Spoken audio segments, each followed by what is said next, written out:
He believed the promise and was willing to take the challenge to prove that there is a God over the army of Israel.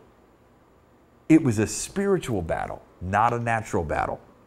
We have to learn to fight our battles in the realm of the spirit, not in the natural. In the natural, that's where we're weakest. In the natural is where we are vulnerable. In the spirit realm, we are stronger. That's why the Bible tells us that the weapons of our warfare are mighty for the pulling down of spiritual things. Number 5, respond to the challenge with a positive confession. David went off shouting at the guy, talking about, I'm going to cut your head off and feed your body to the fowls of the air and all of that. You know what? It's a little graphic, but really what he's doing is he's coming up with a positive confession. He's coming up with a positive confession. What if you may be watching by television today and just Friday you were diagnosed with cancer? What is your confession? You need to come up with that positive confession, because that battle is a spiritual battle. And you need to dig deep, and you need to come up with a positive confession about the Goliath that you're facing. That the same spirit that raised Jesus from the dead quickens my mortal body. The same spirit that raised Jesus from the dead makes alive my body. The stripes that he took on his back heals me. He paid for my healing. He is a great healer. You serve the God of a healer. He is the great physician. You have to come up with that kind of a positive confession of faith. Number 6, he relies on the power of God only for victory. He did not rely on the king's armor. He did not rely on something that he knew nothing about. He relied only on the power of God for victory. He relied and focused on the power of God for his victory. And the last point, number 7, the victory. He reckons the victory before the battle ever begins. He starts to confess and believe God for the victory before he ever steps on the battlefield. Saints of God, one of the things that we have to know is that the battle is the Lord's. I want to draw your attention to verse number 47.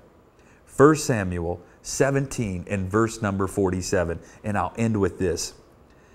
That all of this assembly may know that the Lord does not deliver by sword or by spear, for the battle is the Lord's, and he will give you into our hands.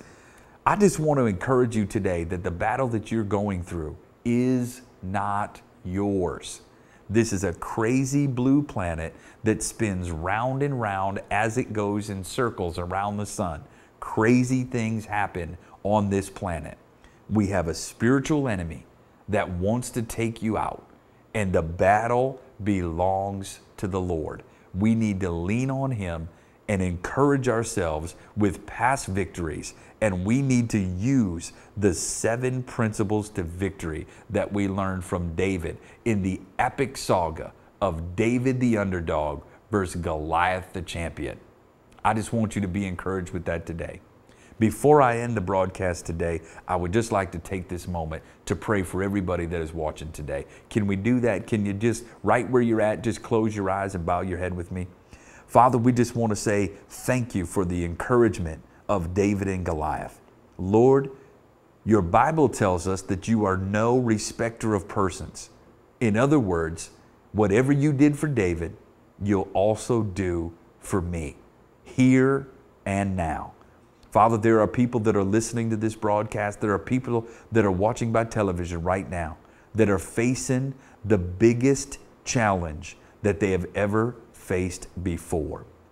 Father, I feel by the Spirit of God, there are people right now that are watching that may be in a battle, a financial war right now. They may be in jeopardy of losing their home. Father, they're standing on their faith and they're projecting their courage and their faith in the Word of God that you are going to deliver them from this war. Father, I just want to pray for them right now.